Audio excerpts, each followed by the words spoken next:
Good evening and welcome to the United Stand. It's good to be back. Lots to get into on the show tonight. Mason Greenwood leaving Manchester United on loan looks highly likely. Sir Jim Radcliffe thinks he's won. We'll be giving you that update. And also there is expected to be a conclusion to this process in the next few days. This is coming in from good sources as well. Mason Mount's price has been set at a ridiculous level.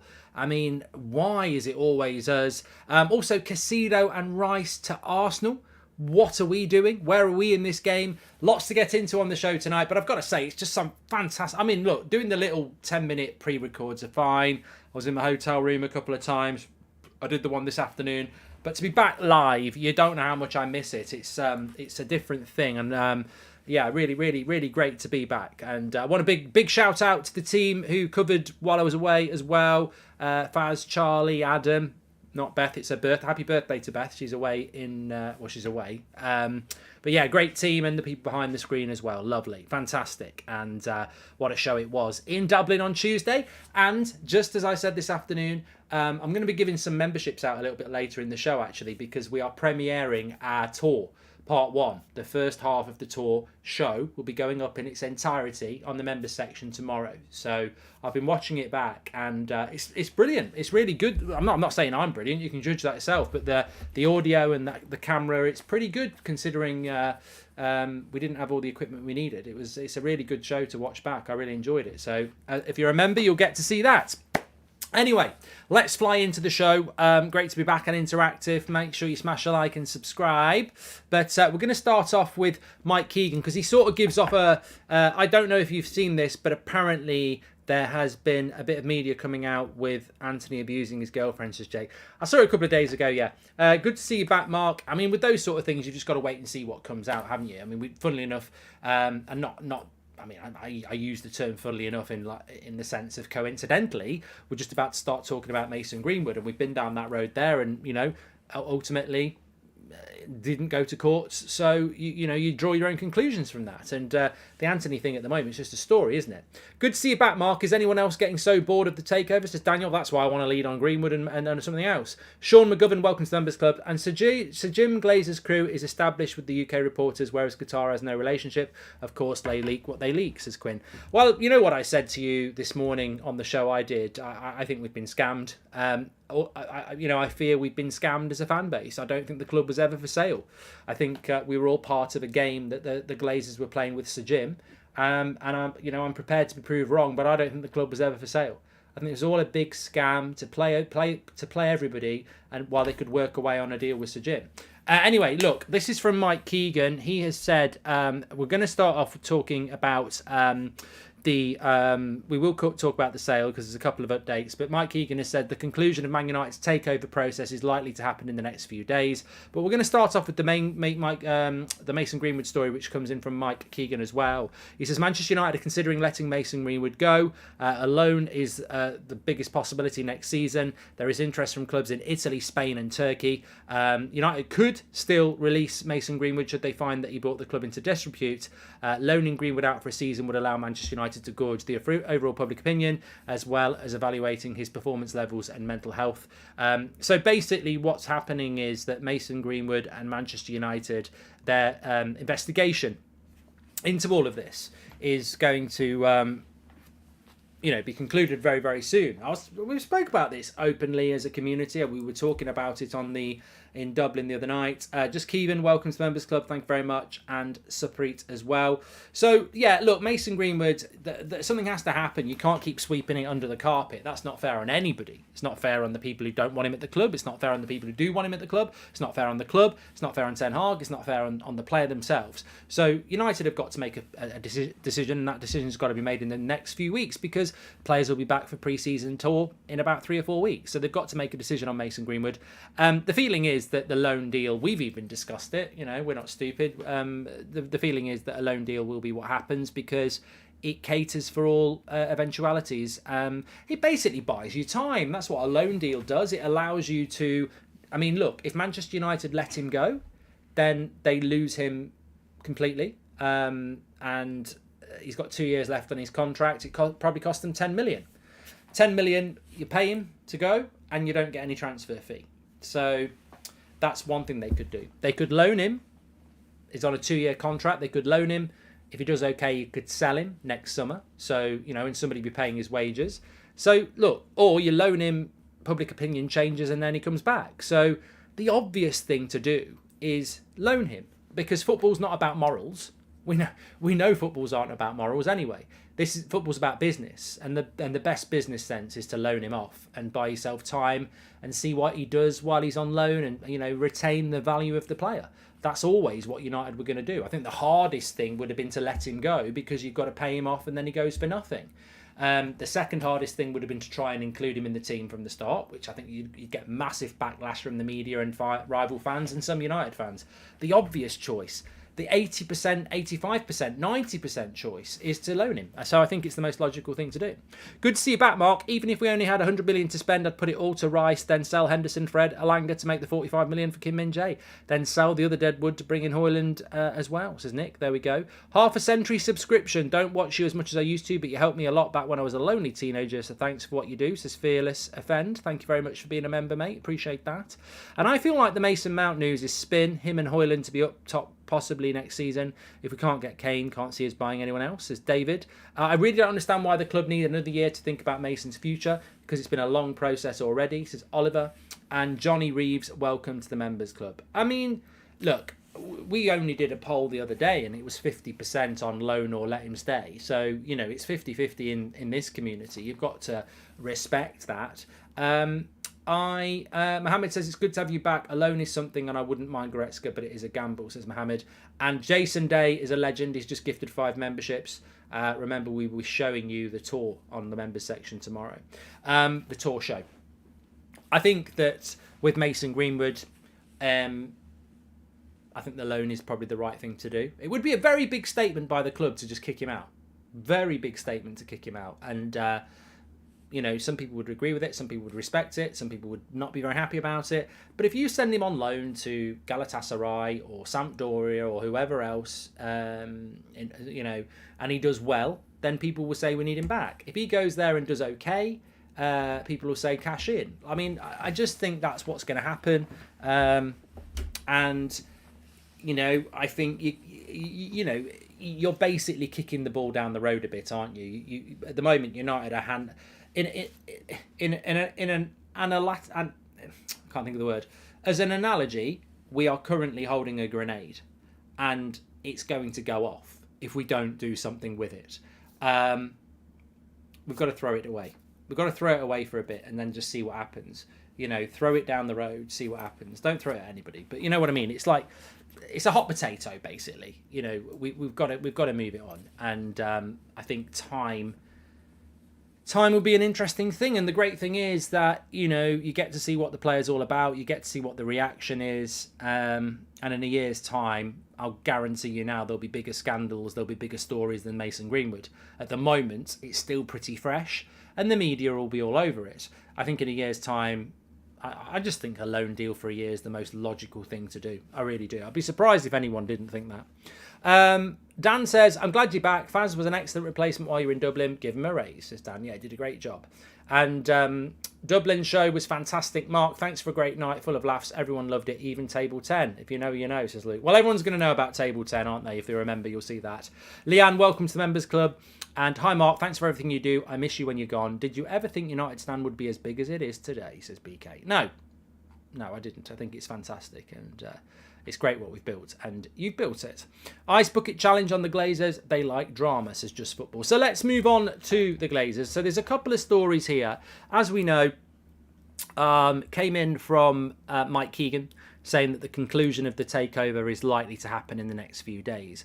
You then got David Ornstein, who says that it's emerged in recent weeks that Sir Jim Ratcliffe's bid feels like it is in a really strong position. They've gone into detail in the negotiations with the Glazers, and there is optimism that it will end with a win in their favour. The sale, and that's from David Ornstein, who is a very good journalist. So I think that I don't think that I think it changed, didn't it? Maybe 2 or 3 weeks ago. I think we felt it was 50-50, and then we started to get a little bit of Sir Jim's going to win, Sir Jim's going to win. And I think that myself. And it's funny because I'm not going to give you everything I said on the show in Dublin because you'll be able to watch it as a member. But the reality is, I said that, losing the FA Cup final last weekend was a bit like your dog dying, wasn't it? It's not very nice. But you can go and buy another dog if you've got the money. And losing the treble on Saturday will be horrible. But we can buy another one. But you've got to have the money to do it. I mean, I think people are acting like if Man City win the treble on Saturday, our heritage, our football club, it's over. We did the treble first. We did it better. Somebody else does it. I mean, records are there to be broken. The thing is, what if Man City go and win another one? We should be obsessed with winning another treble so that we can still be the best.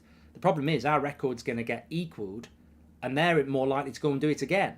So we need to go and buy it. Well, I just don't see... To me, Sir Jim Ratcliffe being confident that he's going to win doesn't surprise me. Because I think we've been scammed. I think we've been sold something that was never real. We've been sold this. We can actually start competing with Newcastle and Man City if we get Qatar. We're going to get, we're going to get the cheat code, etc. And actually, I don't think they were ever selling. I think they were always doing this deal with Sir Jim. And this was all just spin and time from them. They never wanted to sell. They wanted investment. And I think what Qatar have done is they've come in and said, we want the whole club. Now, if Qatar had come in and said, we want 50% of the club and we want you to stay, I think that's what the Glazers were looking for. I don't think they were ever looking to sell. Because people will go, well, why entertain Qatar? Why even say it's for sale? I don't think the club ever was for sale. I think they had this deal with Sir Jim where he was going to invest and for 50%. And I think they hoped that somebody else would do that. But Qatar won't do that. They want all of it. And the Glazers don't want to sell. So we as fans have been lost in this make-believe fantasy that they actually were going to sell. And I don't think they ever were. I think they were always looking for investment. And Sir Jim has provided them with that way out. Dana, welcome to the Members Club. Also, Leanne, we've done that as well. Gorav says, with the Sir Jim Ratcliffe bid, which states that he will buy the rest of the shares at a later stage, who will pay it ultimately, Sir Jim or the club, says Gorav. Furkan, welcome to the Members Club. And Mark, on the goalkeeper situation, what about Kovar as a backup? He's young and he's just won the league. Don't know anything about him, Andy. Really don't, to be honest. Ellis, welcome to the Members Club. And Max, thank you very much for your super chat. So, look, I mean, the flip side of the coin is that why would Qatar put another bid in if there was no hope? But I just think that when it comes to the Glazers, there is absolutely no reason to be optimistic. And there's every reason to be pessimistic. I know people out there that, go around their lives glass half full. They're positive people. I also know people who go out, are always negative. They always think the worst. But I think when it comes to the Glazers, there is absolutely no reason to go, oh, it'll be all right in the end. They are bad news. They are poison to Manchester United. They have destroyed this football club. They've taken it from that level to that level, and they'll continue to do that. The fact that Sir Jim Ratcliffe would do a deal with them, I think, is unforgivable. It might turn out to be a miracle, and let's hope it does, because, you get these people saying, if Sir Jim gets hold of Man United, will you still support Manchester United? And it's almost like they're goading people who want Qatar to go fuck off if Sir Jim gets the club. Well, hold on a minute. Sir Jim Ratcliffe's not Manchester United. The Glazers aren't Manchester United. Some of us support this club because our grandparents supported them. Some of us, really care about this football club. We don't need to fuck off because Sir Jim Ratcliffe gets hold of it, but we don't need to be happy about it either. And I just think we've been scammed. I think we've been scammed. I think we are going to be scammed even more. I think this is complete and utter nonsense that he's going to pay the Glazers off in 2 years. I just do not trust these people. The Super League was the biggest scam ever. 18 months they were working on that quietly. Nobody knew about it till it hit. They kept that secret for 18 months. And they were working with Liverpool and Arsenal and Real Madrid. So I don't trust these people. I've seen what they've done to Old Trafford. I've seen what they've done with dividends. I've seen what they've done with debt. And that Super League scam, that was going on for over a year. They were negotiating with the owners of Liverpool and Real Madrid and Arsenal about a Super League. And we're meant to believe that these people are negotiating with Sir Jim and it's all above board and yet they'll be gone in 2 years. Well, they bollocks. This is all a big scam. And, for me, I expect the worst, and I expect the Glazers will stay as very powerful people within that football club who will protect their own interests because that's what they do. I don't know what Sir Jim Ratcliffe's going to do as owner of Manchester United in 10 years because I just don't know where he's getting the money from. I don't know where he gets the money from to make this work. And I suspect that underneath all of this, you've got Liverpool Football Club that was for sale and now isn't for sale. You've got Manchester United Football Club that was for sale but isn't for sale. You've got those two clubs who worked together on the Super League and now both their owners are staying. I think there's something in the pipeline, whether it's some massive TV deal that screws the Premier League over, whether it's another Super League, there is something coming down the road that the Glazers are aware of. And I think FSG are aware of as well, that's made them stay. Because they can both cash in and make huge profit. Manchester United owners could make 5 billion and walk away from having never put a penny into the club. FSG could make a massive profit on what they paid for the club. Why would you not do that? When you're not capable of making your club successful, why are you waiting around? You know Man City are going to be better than you, so why are you waiting? I think they're waiting for the Super League or they're waiting for some TV deal. And, time will tell. But I think it's very, very clear that the Glazers want to stay, and I would question why do they want to stay. We're not going to win the Premier League next year. We're not going to win it the year after. We're not going to win it the year after that. We're not going to win the Premier League unless we have owners like Man City or Newcastle. Well, we're not going to have that type of ownership if the Glazers stay. So why are they staying? Why are they not cashing out? Why do they think a club that they're going to get 5 billion for is going to be worth 10 billion in 3 or 4 years' time? Because they must know something's going to happen. They must be working on something. And again, they'll work on stuff silently and you'll never know about it until it hits. Hi, Mark. Do you still think United still spend 200 million plus? Max, look, as much as I've just said there that I'm very worried about our future with the Glazers still here, I will guarantee you any money we will spend 200 million pounds this summer. Because if you're the Glazers and you're Sir Jim Ratcliffe, you know the fan base is pissed off. What's the best way to get the fans on board? Spend massive amounts in your first summer. It's blood money. The Glazers spent 250 million last year. They'll do it again. They'll just finance the club or get another loan out. They will definitely spend the money. Can you imagine the uproar if Sir Jim gets hold of the club with the Glazers and then we don't spend any money? There'll be protests from the start. They've got to feed you sweets. They've got to con you. They've got to bribe you, and they'll do that with some big expenditure this summer. Definitely, 100%. Harold, welcome to the Members Club, and Peter as well, and Alec, thank you very much. Let's have a look at what people have got to say. Mark, I never wish someone a bad thing, but I would for the Glazers, says Tony. And Liam Devon Red, welcome to the Members Club. Yeah, but you know what? You wish things on the Glazers. They're business people.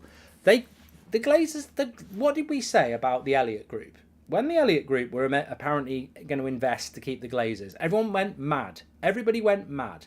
Now Sir Jim's investing in them. A lot of people have gone mad, but a lot of people have gone, well, it's not that bad. It's not that bad.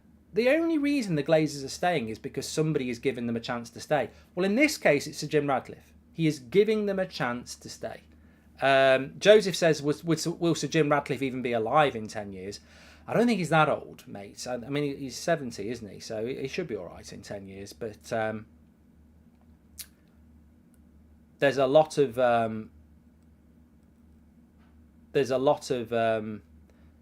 Ants, don't worry. Thank you very much. Love for Fads. And Tom, welcome to the Members Club. Thank you very much.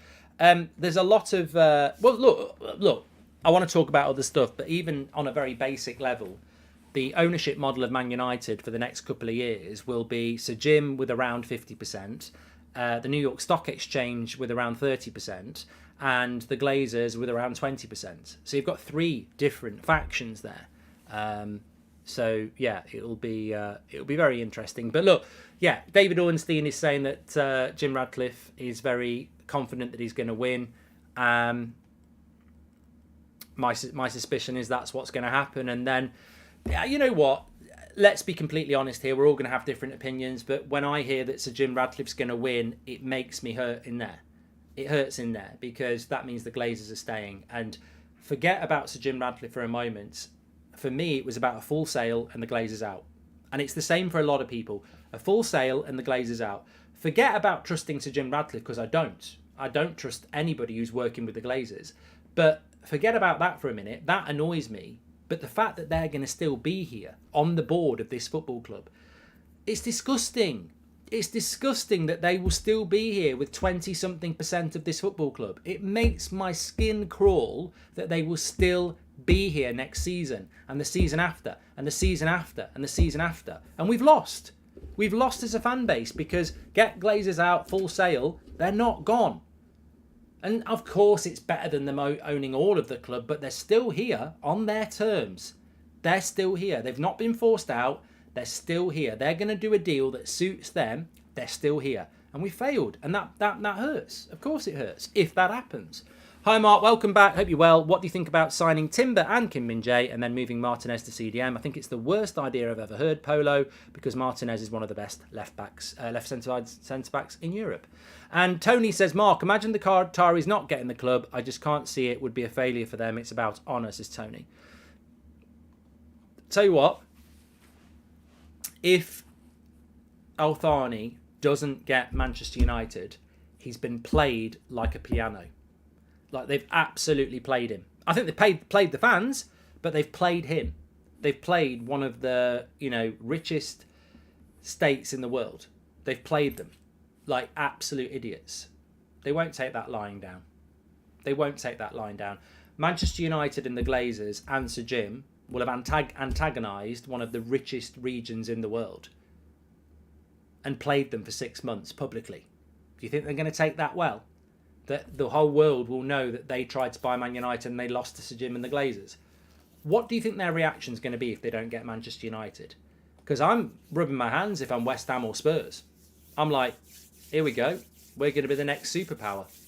So I have got no inside information on that, but I actually think if you think the Glazers staying is bad, if you're concerned about what Sir Jim Radcliffe can do and how long, and look, even in the best case scenario, Sir Jim Radcliffe in 2 years' time pays the Glazers off. They're not walking off with nothing.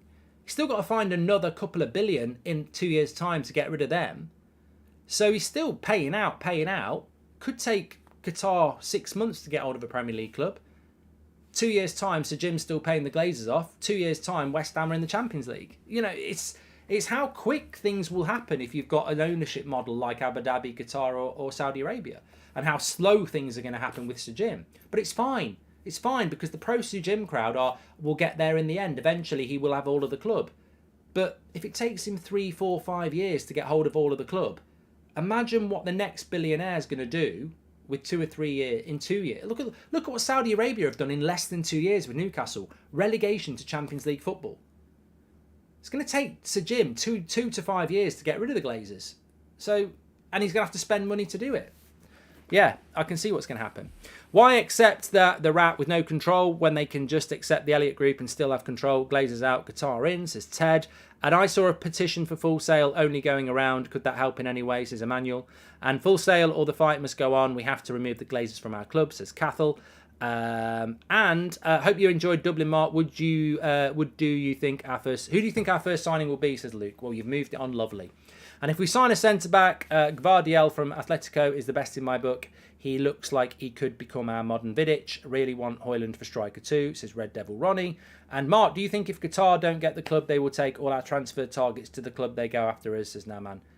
Well, no, look, I mean, at the end of the day, I don't even know if Qatar will buy another football club if they don't get Manchester United. But if they moved on to West Ham, they wouldn't be able to buy West Ham before Christmas. It would take them time to do it.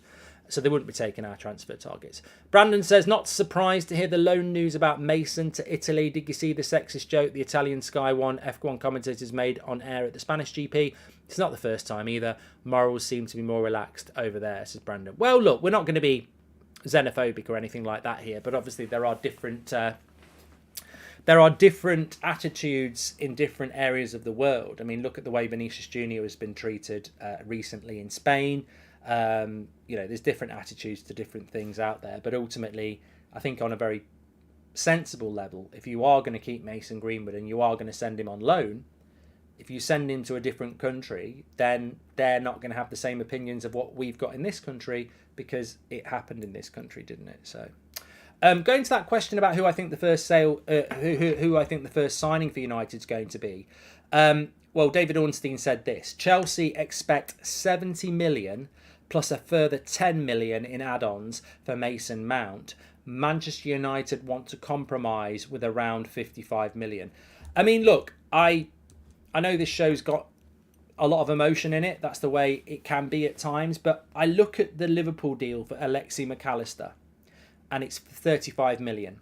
And I look at Chelsea wanting 70 million plus 10 for Mason Mount, which is more than double what Liverpool have paid for Alexis McAllister.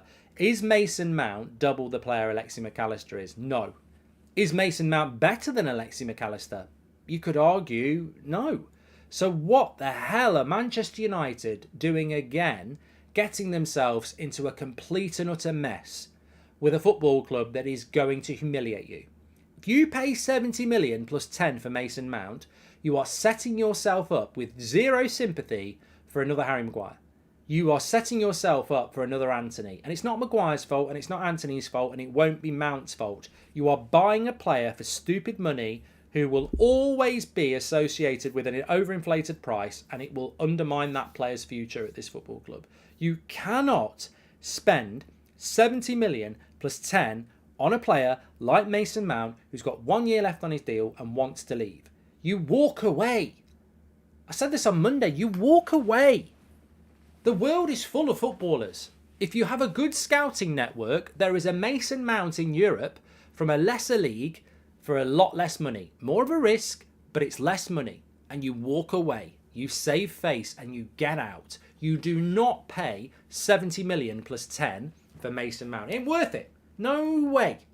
No way is he worth that. You don't pay it and you walk away.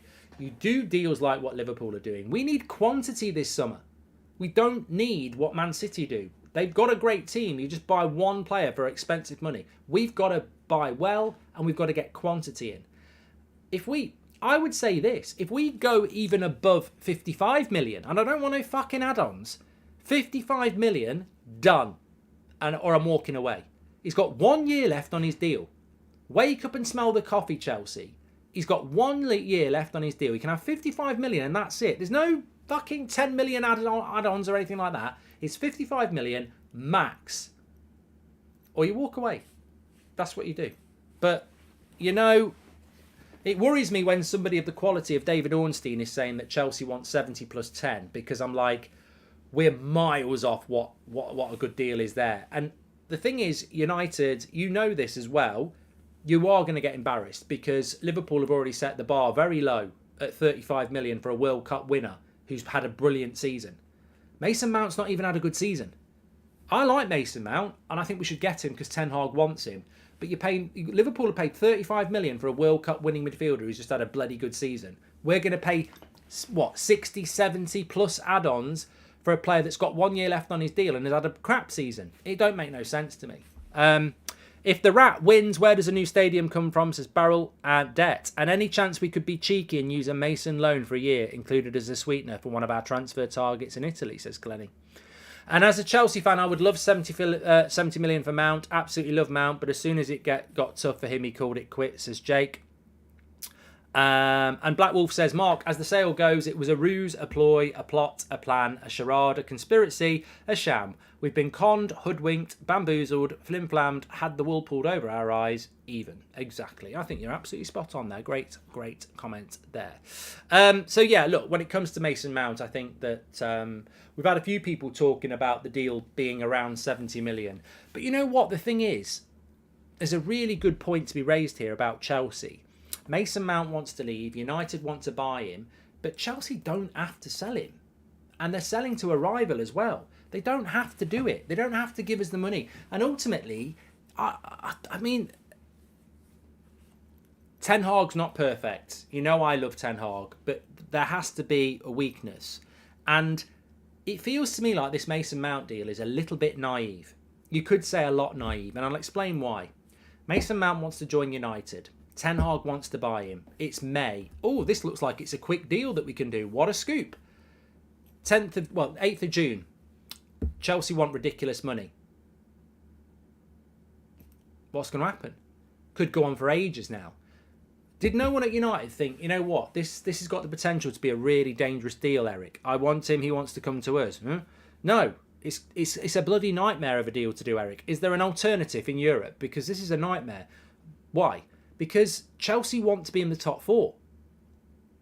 They've spent $500 million in the last year. They've got Pochettino coming in. They want to be in the top 4. Who's in the top 4? Us. And there's no way they're going to go take Mason Mount for 50 million quid. They're going to take us for every penny they can get, and they're going to drag it out, because whilst we're messing around with Mason Mount, they can be getting Caicedo. They can be going, they can get Osimhen. If it's in Chelsea's interest to piss United about for a month while they're picking up targets that we might be interested in. I don't. We've got a really bad recruitment team. Slow Sports News. We've got a really bad recruitment team, Simon, and we have. But if I'm Chelsea, I'm negotiating United for as long as I can, because whilst we're being screwed over by Chelsea for Mount, they can be going, just take their attention there. Right, go and get Caicedo. Go and get Osimhen. Go and get someone else they want. Why do we not see these situations coming? Like, they're so bloody obvious. I even fell into the trap a week ago. I thought, it looks like this Mason Mount deal is going to get done really quick. It doesn't now, though, does it? And it looks like Chelsea have got the power. Which would you rather, the Glazers stay for a year or two and sell to a major owner, or another 10-year cycle of failure led by Sir Jim and the Glazers, says Big Ash. I want the Glazers out, Big Ash, full sale. We need a specialist director of football and world-class scouts, because Eric Ten Hag just wants the player, but he needs a strong director of football who will push back, says Duma. Mark, will Eric Ten Hag get enough players next season to play somewhat like he did at Ajax? We want to win big. We want to need to play denominating and fluent football as well, says Abista. And Mark, who would be your 40 million number 8? I think we should be buying cheaper players, says Darren. Even City had a policy of paying no more than 60 million. That's how they walked away from Sanchez and Kane, says Prakash. PJ's gifted 5 memberships as well. You know what? I think that there's a culmination of good points as ever there. If I was the coach, I would be using my recruitment team and saying, I need this player, I need this player, I need this player. Come back to me with really good and thorough scouting around Europe and South America and wherever else for players. And then you give me a dossier of the top 5 with price and how easy they are to get. I quite like I quite like Mason Mount, but I'm liking the deal less and less. There's a huge problem here. We've put it out there that this player wants to come to our club and he's going to leave. Baggy, welcome to Members Club, but it doesn't look like we've done any work on Chelsea, and that's problematic. Not really sticking with Mason Mount, but sticking with the Alexi McAllister thing, it looks like Caicedo is going to follow him outside of Brighton. There's talk that Brighton will probably do a deal for about 65 million now. 70 million was what they were asking for and rejected, actually, from Arsenal in January, but it looks like they're going to be more open to do a deal now in the summer. It actually looks like Arsenal could get Caicedo and Rice, which would be you've got to judge your summer comparable to Arsenal, Liverpool, Chelsea and Newcastle. There are only 4 places in the top 4. Shut up to me about you can still get in the Champions League for 5th. I mean, I don't give a shit about that. I want United to challenge for titles. Progression for us next season is 85 points. That should put us in and around 2nd. We're not competing Arsenal if they go and get Caicedo and Rice, because they've suddenly made the 2 best Premier League midfield signings. So where are we in this game? Negotiating with Chelsea for fucking Mason Mount. Come on. We need to be getting involved in these deals. And I worry. I think in Eric Ten Hag, you've got the right guy with the right attitude and the right obsession. But if I was Eric Ten Hag, I'd be sat there on my holidays going, now, I'd love to get Caicedo. I've told the club I want to get Caicedo. But oh my God, Arsenal want him. Maybe Liverpool want him. Chelsea want him.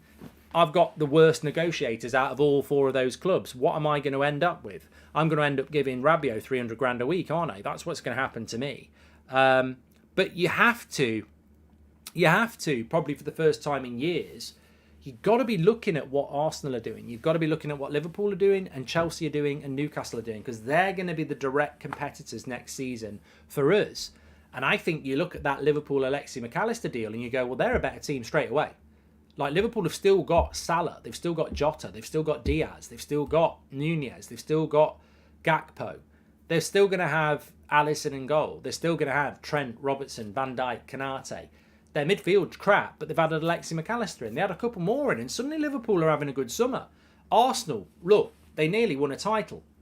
What was their weakness? I think Xhaka and Partey fell apart in the second half of the season. Oh, they're going to buy Declan Rice and Caicedo. Suddenly they're way better. Newcastle could end up getting Kim Min-jae instead of us. And suddenly you're going, yeah, this ain't looking good. We're treading water and everyone else is climbing out and, drying themselves off. So we have got to keep an eye on what everybody else is doing. And I suppose the big thing is the backdrop of the sale a problem? I don't think it's an unsurmountable problem. I think you can be buying players while the sale's going on. But let's be honest, the situation that Arsenal are in and Chelsea are in and Newcastle are in and Liverpool are in is far more stable and predictable than ours. FSG, whatever you think about them at Liverpool, Saudi Arabia, Newcastle, Kroenke at Arsenal, and obviously Bowley at Chelsea, they're not up for sale. Their plan is their plan and they're good to go. United are up for sale. Even if the Glazers are staying, they've still got to be like, what's the dynamic between them and Sir Jim? If they're selling to Qatar completely, we're not prepped for this summer transfer window, and it could be a big problem, because if next season we take a step back, we will look back to now and go, what an opportunity we had to kick on. And we ruined it by not being ready in relation to the ownership structure of the club. So we need to see something, and we need to see something happening in the next few days. And I'm not even talking about the sale. If we are able to buy players while the sale goes on, let's start fucking buying some. If we are going to be sold, let's be sold. But we need to get moving on the transfers, or we need to get moving on the sale, because at the moment it feels like the handbrake is on. And we're making the same mistakes as we made in the last few years, where we end up negotiating silly prices for players that want to come. I mean, look, the player wants to come, and Man United want him, but there's a club ripping us off in between. It's the cycle of Man United in transfers, isn't it? We've got to break that cycle one way or another. Hi, Mark. I think the Friday deadline set by the Qataris has a different meaning. In my opinion, Glazers will sell 100% of the club to Qatar, says Karan. And what are your thoughts on this is I can't pronounce the name, as the alternative to Kim Min-jae, says FIFA Crazy. I've heard a few names thrown about. Tabaldi, isn't it? Someone like that. Callum, welcome to the Members Club. I mean, at the end of the day, Kim Min-jae, the only way out of not getting Kim Min-jae for Manchester United is if he signs a new contract. There's a player there that we should be signing, and if we don't sign him, then and he goes to Newcastle, I think it's a bloody embarrassment. But no, I like that. I like the look of that. Jack says he's sick and tired of the Glazers holding us hostage. I am going to be gifting some members in a bit. If Sir Jim wins, I'll just skip the next season, says Jose. And Man City treble and Sir Jim is going to be loading, says the Ferocious.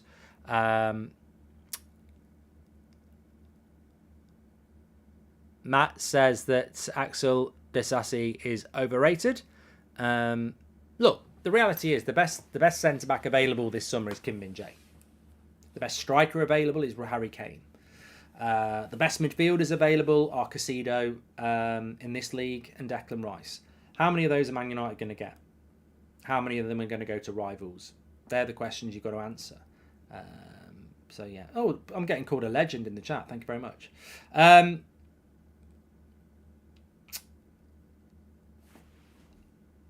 Please make me a member. It's done by it's done randomly. It's so I can't actually gift them individually.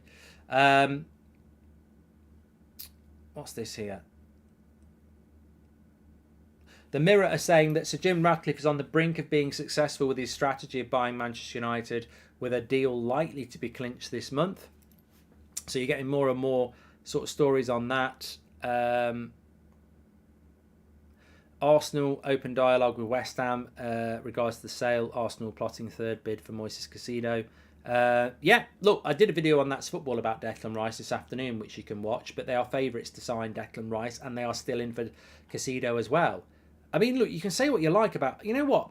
I've got to say this, and I'll get clipped up by Arsenal fans, no doubt, because they love it when people blow smoke up their arse, but the reality is, Arsenal are not owned by Abu Dhabi, Saudi Arabia, Qatar, or anybody like that. In fact, Arsenal fans have openly protested and had a problem with the Kroenke ownership. But last summer they spent well and they got into a title race.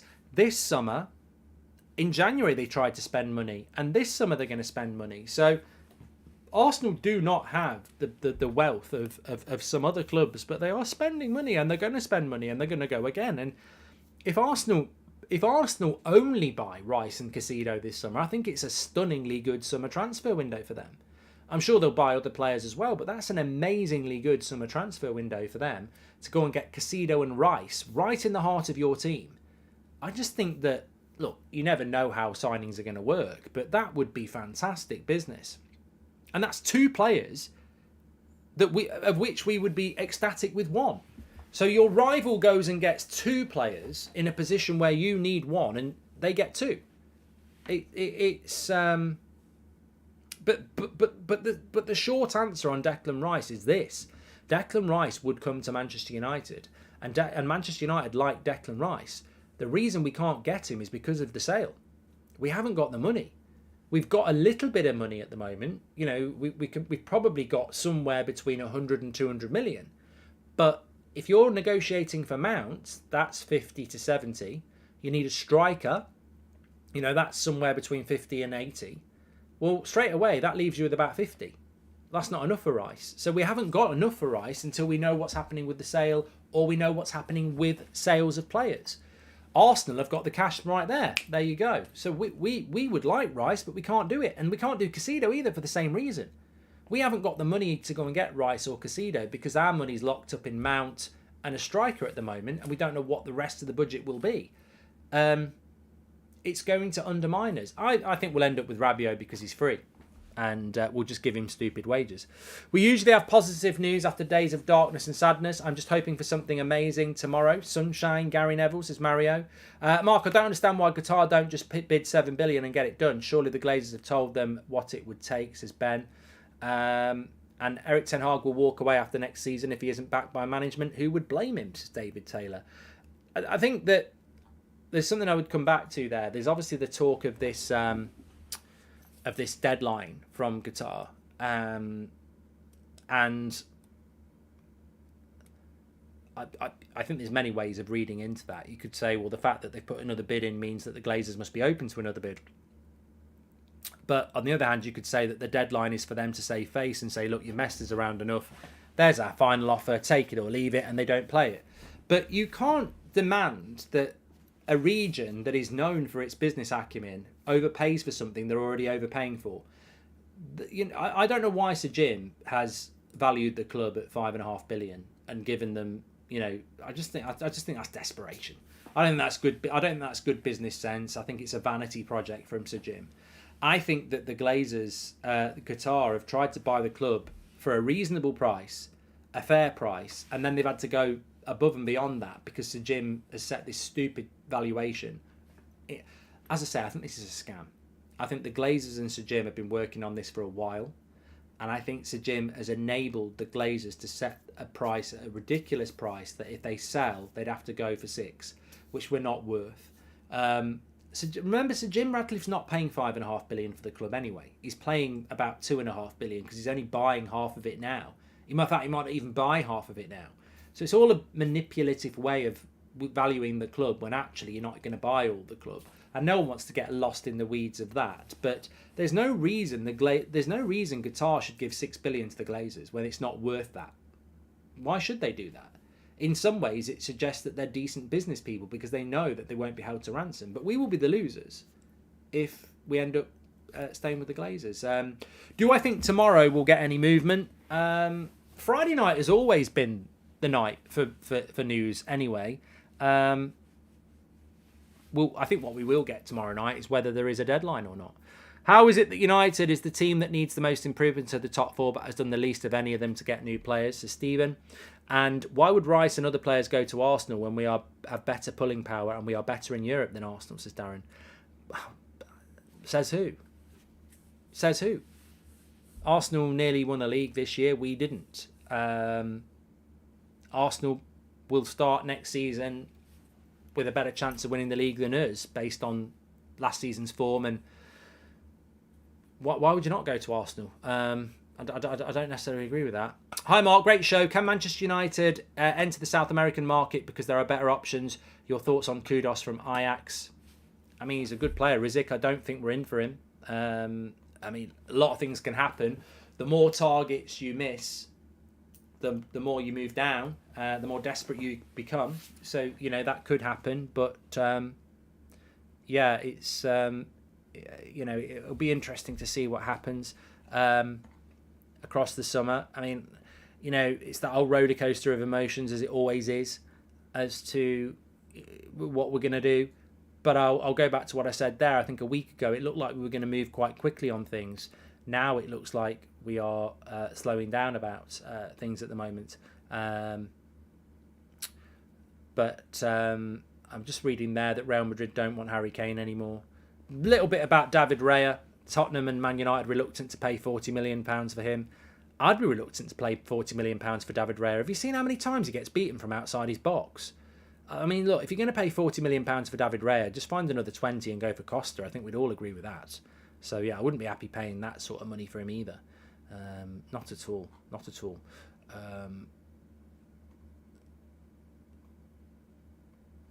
Yeah. Well, look, I hope tomorrow's an interesting day, but I'm not 50-50 anymore. I feel like it's become very much about... I think it's sounding more and more like this is going to be Sir Jim's race. And he will always be the person that kept the Glazers in, no matter how long. And, you know what? I think some people don't acknowledge that as well, do they? They're like, oh, yeah, but Sir Jim eventually will get rid of them. It doesn't matter whether he gets rid of them in 6 months or 6 years. He still worked with them. He still kept them here. It's still not a full sale. The amount of people I see pontificating about something they've got no idea about, like they've been sat on the boardroom of this negotiation going, well, this is what Sir Jim's going to do. This is what he's going to do. Like he's told you. But ultimately, full sale and Glazers out means full sale and Glazers out. Sir Jim's plan to get them out in 2 years' time is still keeping the Glazers there. You know, you can't argue with that. Oh, yeah, but he's going to get rid of them at some point. Yeah, is he keeping them there? But he's not. Is he keeping the Glazers in power to get hold of the club? Well, he is, but is he keeping them in power to get hold of the club? Yes or no? Well, yes, but... No, there isn't no but.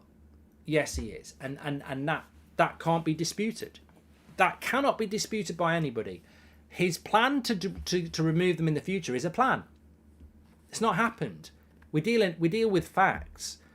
Qatar would remove them and pay them off, and they'd be gone forever. So Jim will keep them on a promise that he'll remove them at some point in the future, but he's keeping them. And that's just worth bearing in mind. It doesn't matter what the promise is in the future. Promises can be broken.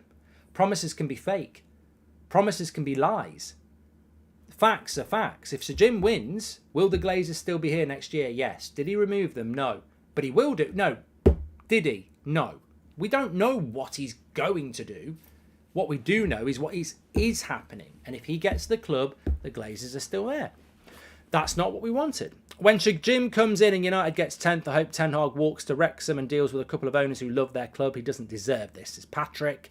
And also, I'm going to do these members now. We're close to 2,500 subs, Mark. Can we get a shout out? That's from Finley and Nicholas Football Stuff. Their channel's doing well. 2,500 subs. Fantastic. Right. Let me sort these memberships out. What? Why can't I gift memberships? Fucking don't be doing this to me. Let me see if I go into the channel. It might work. So basically, we did the United Stand live end of season show in Dublin on Tuesday night. It was our 5th show of the year. We tried it at the last show in London and the audio failed. We've got a camera locked on me for the whole show and the audio works absolutely fantastically as well.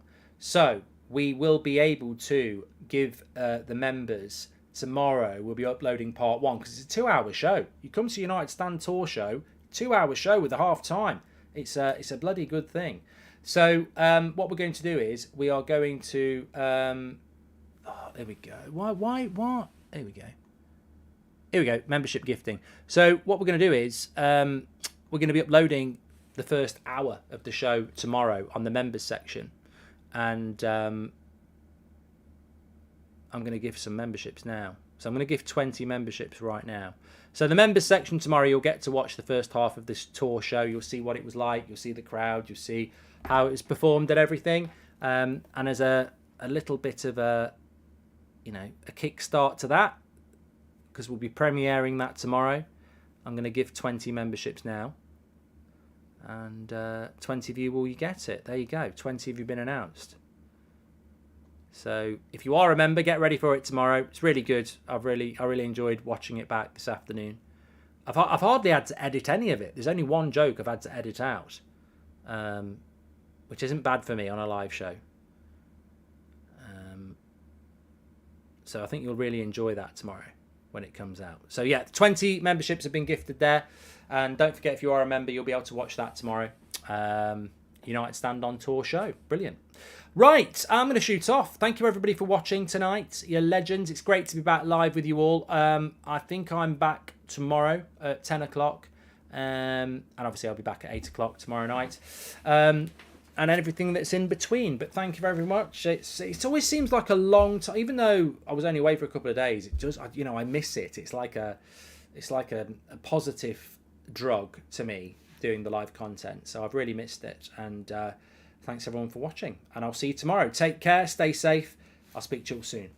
Oh, one more super chat. Sorry, don't want to miss this. Mark, you should have tested the 90% club on Sir Jim instead of Mount, says Henry. I know. Henry T. James is gifted 5 memberships, and Andre, welcome as well. Don't forget, tomorrow that's coming out, the United Stand Tour show.